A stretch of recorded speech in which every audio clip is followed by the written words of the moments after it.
The tiny baby was immediately transferred to a completely sterile environment.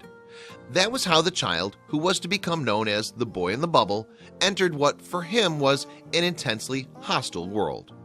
Because of the genetic condition he was born with, the sterile cocoon that he was moved into was the only safe place for him. David's parents, David Vetter Jr. and Carol Vetter, had already experienced tragedy. Some 16 months before the birth of David, they had another son, their first, David Vetter III. His short life had only lasted 7 months before his death in November 1970.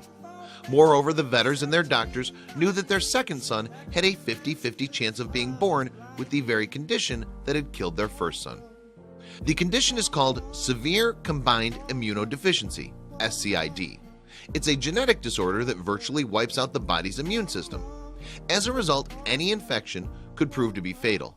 Germs and bacteria that the vast majority of us would be unaffected by can lead an SCID sufferer to die. The type of SCID that killed the younger David is caused by a mutation in the X chromosome, and the condition only affects male children, although women can carry and pass on the defect. It was soon established that the younger David did, in fact, have SCID. So when David was born, it was absolutely critical that he was protected from any chance of infection. Consequently, within seconds of his birth, he was transferred to an airtight plastic bubble.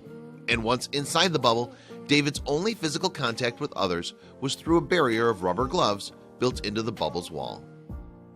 Even when David was baptized within the confines of the plastic bubble, the holy water used in the ceremony had to be sterilized. In fact, everything that went into his environment had to be treated, including toys, food, and clothing. All items had to be sterilized for 4 hours in ethylene oxide heated to 140 degrees Fahrenheit and then aired for up to 7 days before they could be given to David. In fact, the idea had been that this sealed-off, sterile plastic environment would only be a temporary measure. David's parents had decided to have another child in the belief that there might be a treatment that could cure his SCID. The only treatment that was available at the time for treating SCID was a bone marrow transplant, and that's where David's sister, Catherine, came in. She was the Vetter's firstborn child, and the hope was that her blood group would mean that she'd be the ideal bone marrow donor. However, Dr. Raphael Wilson of St. Luke's Hospital in Houston, Texas, had only successfully used this technique on mice. But he nonetheless had high hopes that a bone marrow transplant would succeed in strengthening David's fatally weakened immune system. But then came terrible news. Tests on the blood of David and his sister showed that Catherine was not a close enough match to make the transplant work.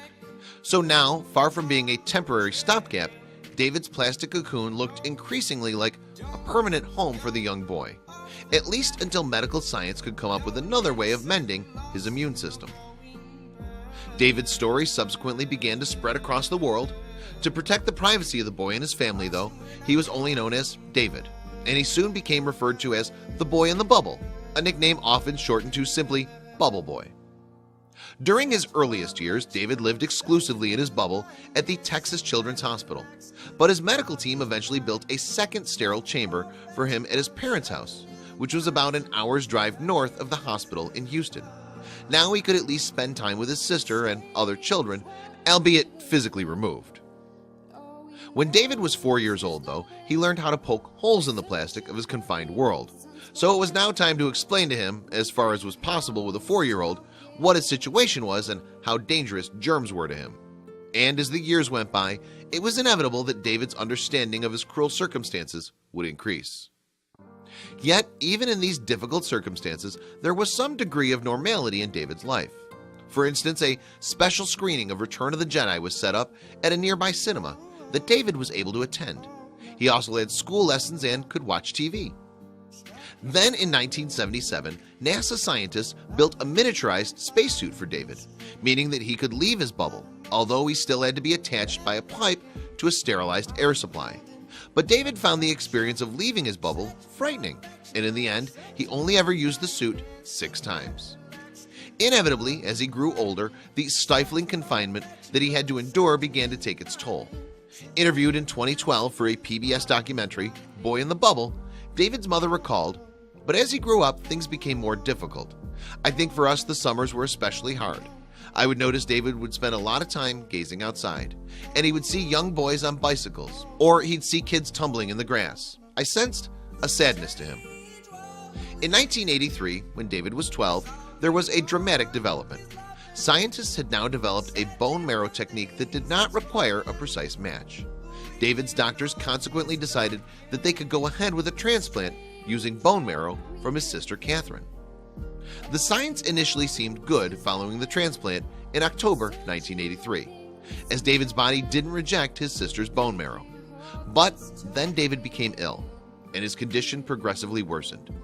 By February 1984, his condition was so bad that doctors decided to take him out of the bubble in order to treat him. It was the first time that David had been out of his protective cocoon. However, 15 days later, he died. But in death, David was able to leave an invaluable legacy to medical science. An autopsy revealed that the cause of his death had been cancer. Doctors were subsequently able to determine that the cancer had come from an undetected virus contained in Catherine's marrow. This was a major breakthrough, as it was the first time that scientists had been able to prove that cancer could be caused by a virus.